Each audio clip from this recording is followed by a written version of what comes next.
Euripide parle si tu as des mots plus forts que le silence ou garde le silence. Il ajoutait « Le silence est un aveu ». À l'Assemblée nationale, l'affrontement entre Jean-Philippe Tanguy, Rassemblement national, et le ministre des Transports Clément Beaune a tourné à la scène de guerre politique pure. Le député du RN a lancé une charge d'une rare virulence contre l'ex-première ministre Elisabeth Borne, accusée d'avoir bradé les autoroutes françaises à des groupes privés comme Eiffage, au mépris de l'intérêt public. Derrière son verbe acéré, une thèse explosive, la France serait livrée à une oligarchie politico-industrielle qui se repaît du portefeuille des automobilistes. Mais en face, Clément Beaune a riposté sans détour, dénonçant la démagogie complotiste de l'extrême droite et défendant bec et ongle l'administration de l'État. Le ton est monté, les accusations ont fusé et c'est tout le malaise d'une république fracturée entre colère populaire et réflexe institutionnel qui s'est donné en spectacle. Madame la Présidente, mes chers collègues, ma question s'adresse à Madame la Première ministre. Madame la Première ministre, comme l'écrivait Euripide, le temps révèle tout et n'attend pas d'être interrogé. En effet, les années passent et le scandale de la privatisation des concessions d'autoroutes révèle des entrailles toujours plus nauséabondes du système oligarchique qui pille les Français. Les mois passent et plus rien ne justifie votre refus obstiné de reprendre le contrôle des prix des péages et des équipements qui devraient appartenir aux Français. Les jours passent et s'enchaînent les révélations consternantes sur la compromission du personnel politique français avec ceux qui se gavent sur le dos des Français. Le magazine Marianne a révélé, Madame la Première ministre, que le secrétariat général du gouvernement aurait dissimulé par un faux l'indigence des documents de travail qui vous ont permis de négocier un accord en 2015 avec les concessionnaires d'autoroutes. Vous étiez alors, Madame Borne, directrice de cabinet de Ségolène Royal et vous avez établi avec l'ombre d'Emmanuel Macron, Alexis Kohler, un accord scandaleux qui a offert 9 milliards d'euros aux concessionnaires privés d'autoroutes, dont la société Eiffage. Or, Madame Borne, vous avez dirigé la branche des concessions d'autoroutes pour Eiffage entre 2007 et 2008. Ça vous fait rire, pas moi.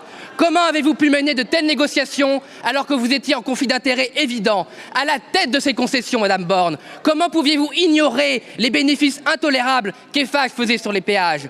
Pourquoi n'avez-vous rien fait pour rétablir la justice, ni comme directrice de cabinet, ni comme ministre, ni comme Première ministre? Pire encore, alors que vous étiez ministre des Transports, vous avez attribué la concession de l'A79, un contrat juteux de 500 millions d'euros avec une concession de 48 ans garantissant un rendement juteux de 5 à 10%. Qui a obtenu cette concession? Eiffage. Qui peut croire encore à votre impartialité? Aussi, ma question est simple. Êtes-vous au service des Français ou d'Eiffage? Je vous remercie. La parole est à Monsieur Clément Beaune, ministre chargé des Transports.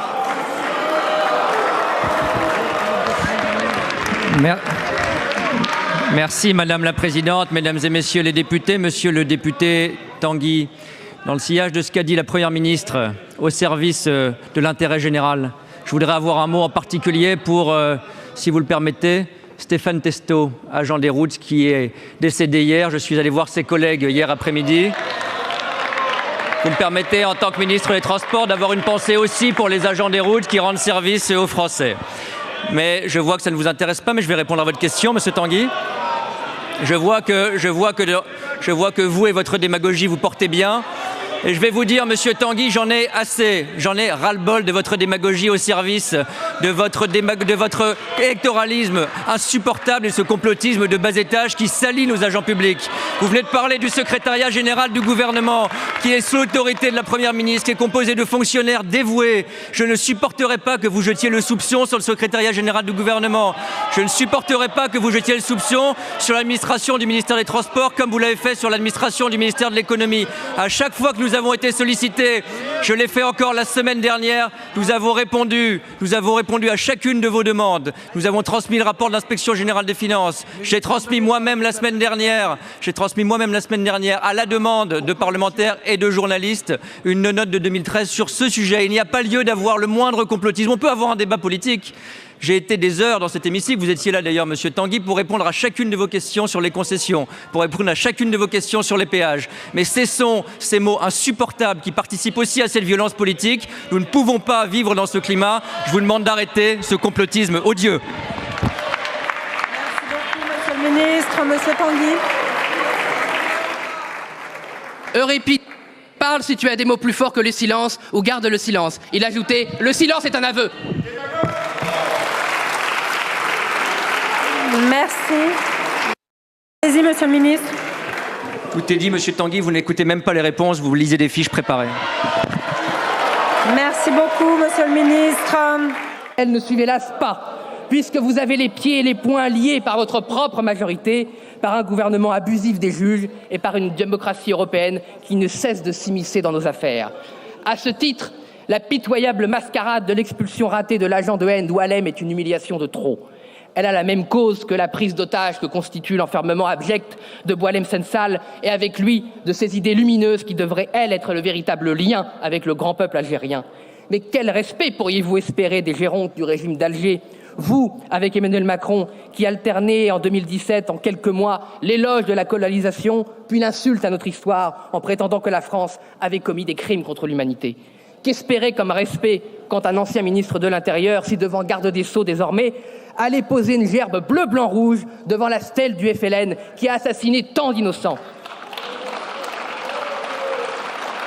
Croyez-vous, monsieur Bayrou, que vous serez plus respecté en copiant le programme de Marine Le Pen, à savoir enfin dénoncer les accords de 1968?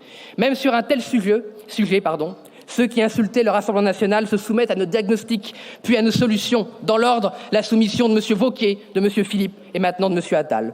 Ainsi, la ligne rouge dressée par Marine Le Pen envers Michel Barnier reste la même, toujours la même.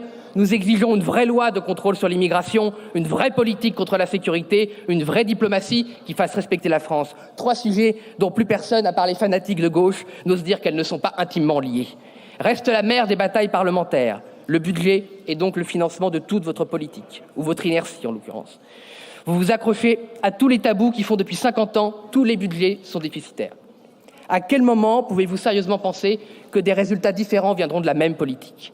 Le tabou de la submersion migratoire, évidemment. À ce titre, votre obsession à défendre l'AME à tout prix, alors qu'il existe sur ses rangs une majorité pour la remplacer par une aide médicale d'urgence, confirme au fanatisme immigrationnisme. Le tabou, ensuite, de la contribution à l'Union européenne. Le tabou, il lui est lié, de la facture énergétique et du marché européen de l'électricité. Le tabou du coût délirant de la bureaucratie.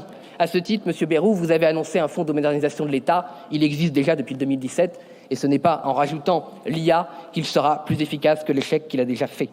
Seul frémit enfin depuis quelques mois le tabou de la fraude. Une autre victoire bien maigre des mesures proposées par le Rassemblement national. Nos lignes rouges, donc, Monsieur Bayrou, demeurent.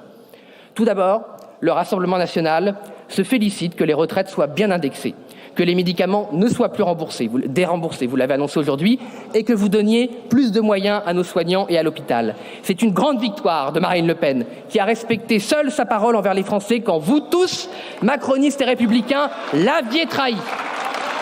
Nous refusons, en revanche, Monsieur Bayrou, encore et toujours, même si vous n'avez pas parlé aujourd'hui, toute hausse d'impôts global, faute de réaliser enfin de vraies économies structurelles. Restaurer la justice fiscale, Monsieur Bayrou, ce n'est pas seulement faire davantage contribuer les plus privilégiés, c'est aussi et surtout baisser à due proportion la fiscalité des classes moyennes et populaires. Vous avez parlé des gilets jaunes, mais les gilets jaunes étaient en rupture de banc avec votre politique confiscatoire, avec la fiscalité sur le carburant, la fiscalité sur le fioul, la fiscalité sur le gaz. Si vous voulez répondre aux enjeux des gilets jaunes, Monsieur Bayrou, il faut s'aligner sur nous, à savoir la baisse de la TVA de 20 à 5,5 sur ces énergies. Ce n'est pas une ligne rouge, mais puisque vous avez parlé des gilets jaunes, c'est une évidence. Ce n'est pas les cahiers de doléances qu'il faut étudier, c'est baisser la TVA, baisser les dépenses contraintes, permettre de vivre à la France du travail.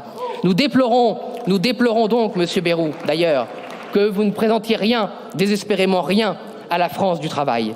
La Macronie avait promis que la fin des allègements de charges mènerait à la fin des trappes à bas salaire et à la relance des salaires. Il n'en sera donc rien.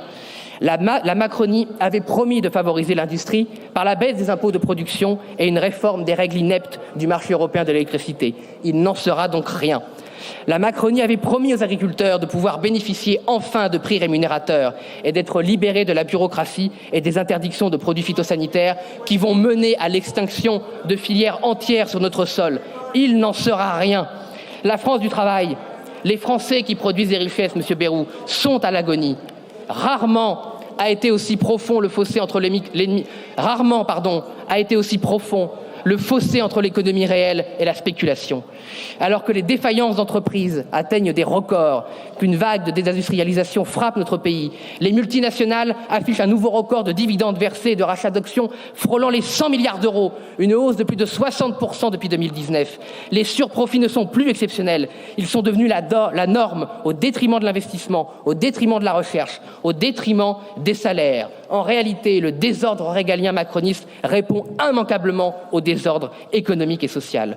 Autrement dit, Monsieur le Premier ministre, pour commencer à redresser la France, il faut enfin rompre avec le macronisme. Le voulez-vous? Le pouvez-vous? Je crois que non. Ce n'est rien, disait Henri IV, Monsieur Bayrou, en voyant que le coup de Ravaillac était hélas mortel.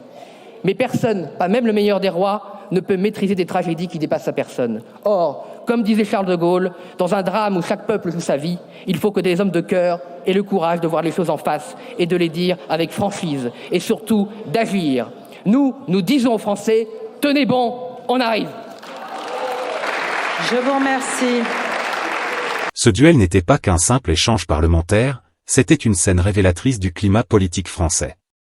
Tanguy a voulu incarner la colère du peuple contre un système qu'il juge corrompu, celui des élites technocratiques qui privatisent les biens communs et enrichissent les puissants. Beaune, lui, s'est posé en gardien de la légitimité républicaine, rejetant tout complotisme et rappelant que les fonctionnaires, non les financiers, tiennent encore l'État debout.